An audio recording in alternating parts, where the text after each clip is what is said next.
যুবতী, তোমার দাম কেন এত বেশি? একজন সুলতান শুনতে পেলেন যে বাজারে একটি দাসী আছে যার দাম অন্য 100 দাসীর দামের চেয়েও বেশি। তিনি এই দাসীকে ডেকে পাঠালেন কেন এত ব্যতিক্রমী তা দেখার জন্য। সে তার সামনে এমন মর্যাদার সাথে দাঁড়ালো যা সে অন্য কোনো দাসীর মধ্যে কখনো দেখেনি। সে তাকে জিজ্ঞেস করলো, তোমার দাম এত বেশি কেন যুবতী? যুবতী উত্তরে বলল, কারণ আমি আমার বুদ্ধিমত্তার দ্বারা আলাদা। সুলতান কৌতূহলী হয়ে বলল, আমি তোমাকে একটা প্রশ্ন জিজ্ঞাসা করতে যাচ্ছি, যদি তুমি সঠিক উত্তর দাও তাহলে আমি তোমাকে ছেড়ে দিব, আর যদি ভুল উত্তর দাও তাহলে আমি তোমাকে মেরে ফেলবো।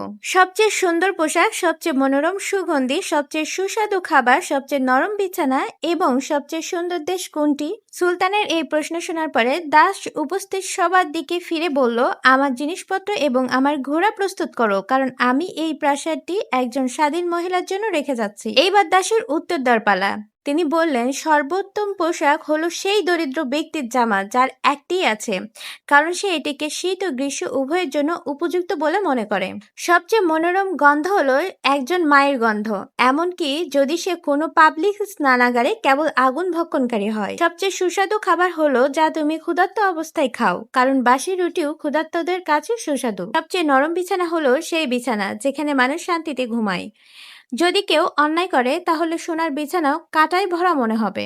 প্রশ্নের উত্তর দেওয়ার পরে দাসীটি দরজার দিকে এগিয়ে গেলেন এবং সুলতান তাকে ডাকলেন। সুলতান বললেন, তুমি আমার শেষ প্রশ্নের উত্তর দাওনি। তখন দাসীটি বলল যে সবচেয়ে সুন্দর দেশ হলো সেই দেশ যেটা স্বাধীন এবং অজ্ঞ লোকদের দ্বারা শাসিত হয় না।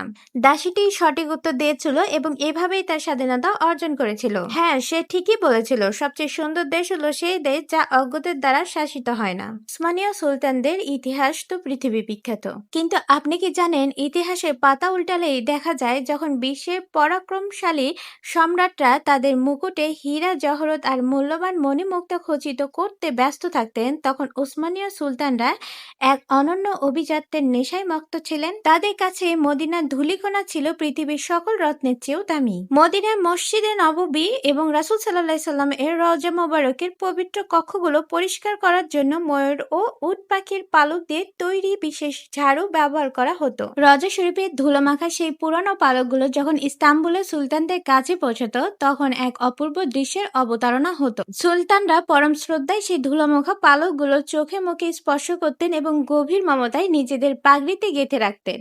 তারা বিশ্বাস করতেন হীরা জহরত নয়, বরং মদিনার এই ধূলিকণাই তাদের প্রকৃত আভিজাত্য ও শ্রেষ্ঠ অলংকার।